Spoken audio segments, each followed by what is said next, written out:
we have Mr. Himanshu Kumar from Vanvasi's Chetna Ashram in Bastar, the heartland of confrontation. Bastar is one of our natural resources rich, mineral rich districts, home for Maria Gons, and one of those densely forested regions of the country. He works there, and he is here as someone who has been in the thick of events that happens over there, and he is going to be talking to us about the confrontation, the violence, the salva judum, and the causes and consequences of the process out there. तो विनोबा ने कहा कि क्या marks तुमको बंदूक लेकर के समझाने आए थे कि मार्क्सवादी बन जाओ?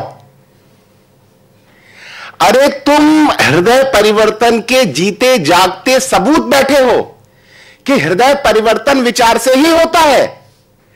तुमने मार्क्स का विचार पढ़ा और तुम मार्क्सवादी हो गए। जब कोई अच्छा विचार समाज के सामने आएगा उसको मान लेगा। बंदूक से तो विचार नहीं बदलता, तुम कितनी भी कोशिश कर लो। और विनोबा जी ने फिर कहा कि मैं तो इन मार्क्स, उस समय कम्युनिस्ट उनको कहते थे, और आंध्र में तेलंगाना में उन्होंने गला काटो भूमि बांटो शुरू किया था। तो विनोबा जी ने कहा कि ये नौजवानों की तो मैं बहुत कदर करता हूं, क्योंकि ये गरीबों की गरीबी से द्रवित होकर इन्होंने हथियार उठाया है, और मैं गांधी जी का शिष्य हूं। मेरे रहते हुए इनको हथियार उठाने की जरूरत पड़े, ये तो मेरे लिए शर्म की बात है। मैं गरीबों को जमीन दिलाऊंगा। और विनोबा भूदान आंदोलन उन्होंने शुरू किया, और वो गांव-गांव जाते थे और लोगों से कहते थे कि देखो अपने गांव के गरीबों के लिए जमीन दो। और वो कहते थे मैं तुमसे भिक्षा नहीं मांग रहा हूं, मैं तुम्हारी जान बचा रहा हूं। अगर तुम अपने गांव के गरीबों को जमीन नहीं दोगे, ये तुम्हारी गर्दन काट के जमीन ले लेंगे। और वो कहते थे कि भूदान दो, नहीं तो पीछे पीछे नक्सलवादी आ रहे हैं।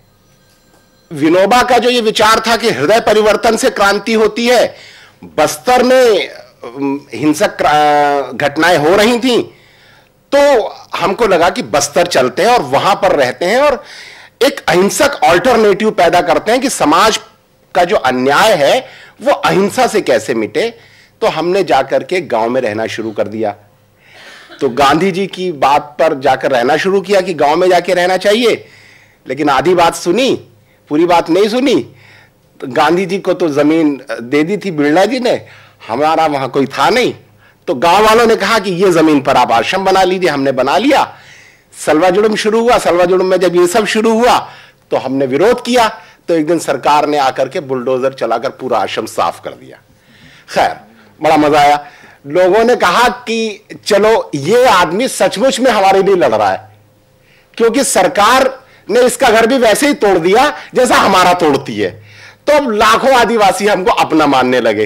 ये बड़ा अच्छा हुआ, सरकार ने हमारा घर तोड़ दिया।